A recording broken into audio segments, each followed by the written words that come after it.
So the new news today is that President Biden has finally announced his plan to help the American people during this crisis.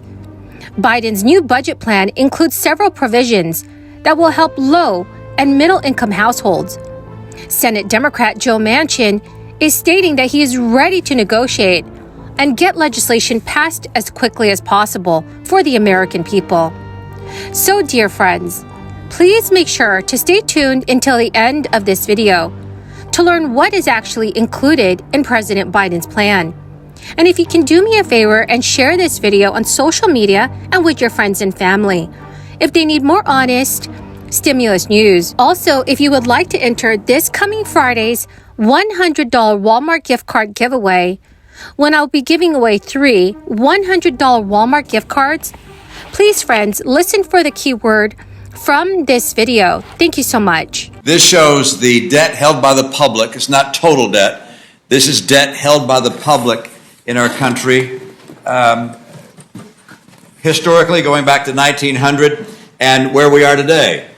And the debt held by the public is approximately 100% of the GDP of the country.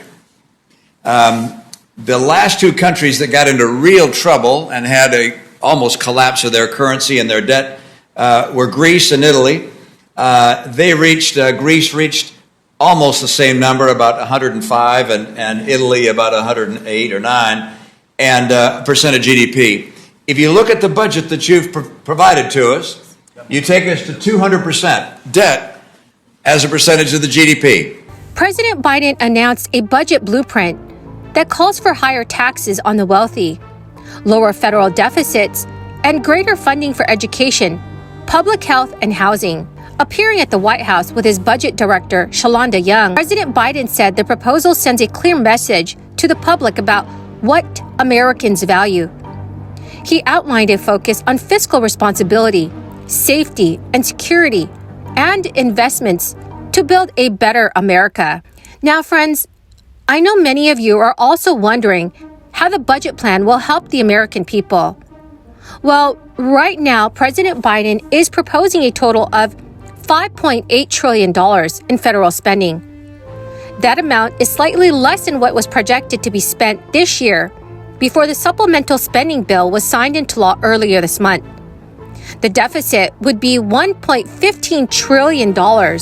Also, there would be a $795 billion for defense, $915 billion for domestic programs, and the remaining balance would go to mandatory spending, such as Social Security, Medicare, Medicaid, and net interest on the national debt. President Biden also outlined higher taxes that would raise $361 billion in revenue over 10 years and apply to the top earning households.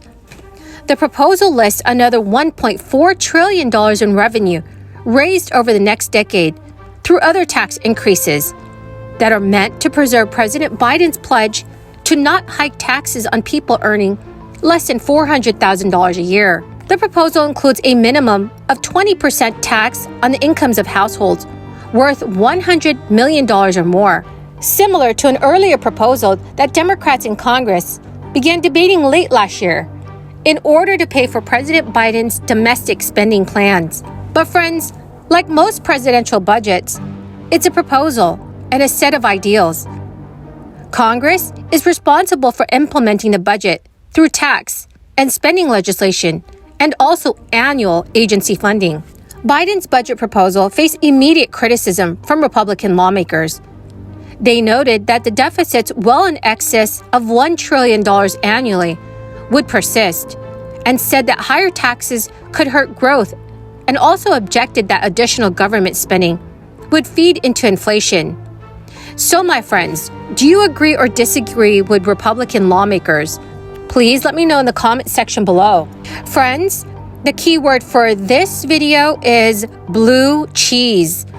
If you would like to enter this coming Friday's $100 Walmart gift card giveaway, when I'll be giving away 3 $100 Walmart gift cards, friends, make sure that you click and like several of my videos. Comment below the keyword from each video that you watch, and do make sure that you're also subscribed to my channel. Thank you very much, friends. The good news, friends, is that negotiations will continue to take place so that the legislation continues to move along through Congress. Senate Democrat Joe Manchin has made it very clear that he's ready to resume negotiations on President Biden's social spending package. In fact, Senator Manchin's spokesperson recently told CBS News, Senator Manchin is always willing to engage in discussions about the best way to move our country forward. He remains seriously concerned about the financial status of our country and believes fighting inflation by restoring fairness to our tax system and paying down our national debt must be our first priority.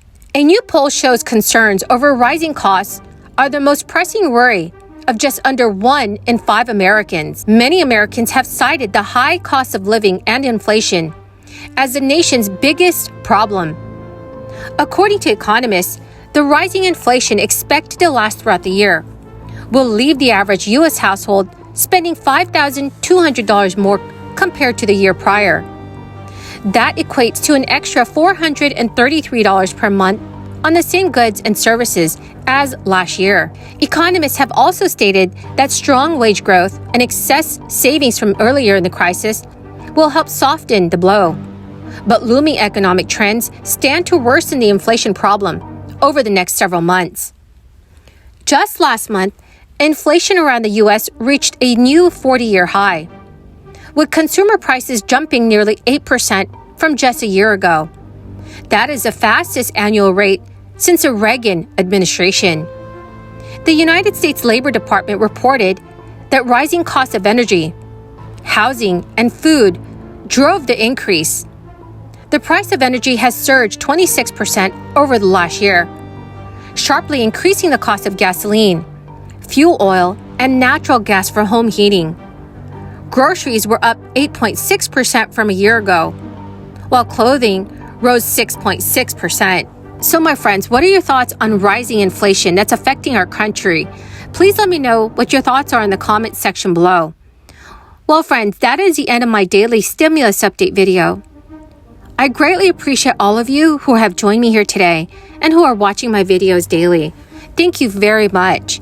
To say thank you, I'm giving away 3 $100 Walmart gift cards this coming Friday. If you would like to enter the giveaway, you simply have to click and like several of my videos. Comment below the keyword from each video that you watch. And do make sure, friends, that you are subscribed to my channel. Thank you very much and have a wonderful and blessed Wednesday.